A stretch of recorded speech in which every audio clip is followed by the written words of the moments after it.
அஸ்ஸலாமு அலைக்கும் வரஹ்மத்துல்லாஹி வபரகாத்து. அன்பார்ந்த அனைத்து உறவுகளுக்கும் இனிய இரவு வணக்கம். மதியானம் போட்ட செய்தியில் இன்னும் பல திருத்தம். உயிரிழந்தது மொத்தம் 13 பேர். இந்த 13 பேர் உயிரிழந்திருக்கிறாங்க. இதில் கிட்டத்தட்ட டயாலிசிஸ் நிலைக்கு தள்ளப்பட்டவங்களுடைய மொத்த எண்ணிக்கை பார்த்திங்கன்னா 51 பேராம். அதே போல் 21 பேர் பிளைண்ட் ஆகலாம், குருடாகலாம் அப்படின்ற நிலைமைக்கு தள்ளப்பட்டிருக்கிறாங்க. அதாவது அவங்களுக்கு பார்வை தன்மை அப்படியே இழந்திருக்கிறாங்க. இதில் இன்னும் 31 பேருக்கு செயற்கை சுவாசம் கொடுக்கப்பட்டுக்கிட்டு இருக்கிறான். வெறும் 10 பேர் தான் நினைச்சோம், இல்லை, பல இடங்களில் இலங்கையர்கள், இந்தியர்கள், பங்களாதேஷ் நாட்டை சேர்ந்த ஒரு சிலர், அதே மாதிரி மசரி, பாகிஸ்தான், இது மாதிரி பல நாட்டவர்கள் இதில் உள்ளடங்கி இருக்கிறது தெரிய வந்திருக்குது. 13 பேர் இது வரைக்கும் இறந்திருக்கிறாங்க. மொத்தம் 63 case since Saturday health ministry is handled. அதாவது சுகாதார அமைச்சகம் ஹேண்டில் பண்ணின கேஸ் மொத்தம் எத்தனை? 63 கேஸ். போன சனிக்கிழமை, இன்றைக்கி என்ன கிழமை? புதன்கிழமை. நாளைக்கு வியாழன். நாளைக்கு ராவைக்கு போங்க, போய் இன்னும் முட்டியாக வாங்கி குடிங்க. வெள்ளிக்கிழமை நல்லா குடிங்க, சனிக்கிழமை செத்து போங்க. அவ்வளோதான் சொல்ல இருக்குது மக்களே.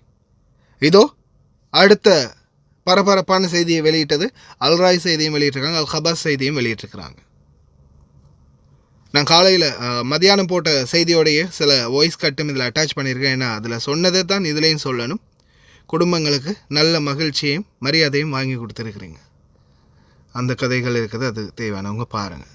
இதுதான் நிலைமை. இப்போதைக்கு இறந்தவங்களுடைய எண்ணிக்கை அதிகரித்து இருக்குது. இறந்தவர்களுக்கு ஆழ்ந்த இரங்கல்கள். இறக்க இருப்பவர்களுக்கும் தற்போதைய குடிமகன்களுக்கும் அட்வான்ஸ் ஆழ்ந்த இரங்கல்கள் எகெயின். ஏன்னா நீங்களாம் திருந்த மாட்டீங்க. சாவு அப்படின்னு தான் சொல்லணும், இல்லையா? குடியை கெடுக்கும். இப்போ இந்த 10 பேர் செத்து போயிட்டாங்க. குடும்பம், மனைவி, மக்கள் என்ன நிலைமை நாளைக்கு? அதுவும் நாளைக்கு நாட்டில் இந்த நியூஸ் போகுது, ஏரியாவில் இருக்கிற எல்லாருக்குமே தெரிய வருது. என்ன குவைத்தில் குடிச்சு செத்து போயிட்டாராமே. நல்லா இருக்கும் இல்லையா? குடும்பம் கேட்கும் போதாது, குடும்பங்களோட காதில் பக்கத்து வீட்டுக்காரங்க, ரோட்டால் போகிறவங்க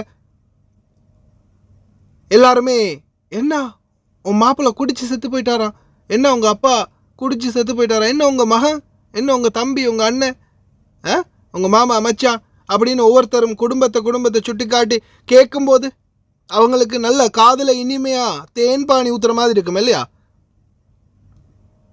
அப்படித்தானே? தயவு செய்து கேளுங்க, தயவு செய்து சொன்னால் கேளுங்க. எந்தெந்த கன்றாவி கர்மாந்திரத்தையெல்லாம் போட்டு காய்ச்சிறானுங்கள்ட்ட எத்தனை தடவைடா அவங்களுக்கெல்லாம் போட்டு காட்டியிருக்குது. டாடின்னு ரெண்டையும் சேர்த்து தான் சொல்லணும். ஏன்னா பொம்பளைங்களும் குடிக்கிறாங்க, ஆம்பளைங்களும் குடிக்குது, பொம்பளைங்களும் குடிக்குது. எங்கே போய் இது முடிய போகுதுன்னு தெரியலை, எங்கே போய் இது முடியும்னு தெரியலை.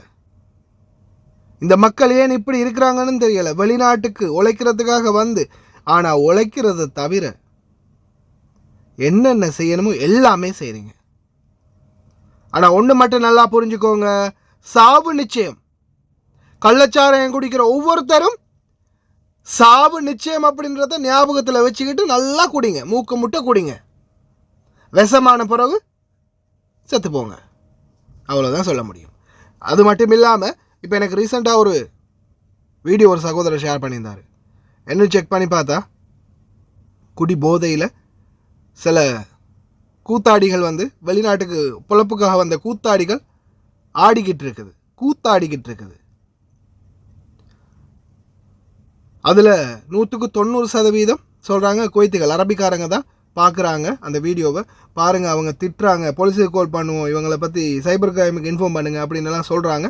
அப்படின்னு சொல்லிக்கிட்டே இருக்கிறாங்க. அதில் நிறைய பேர்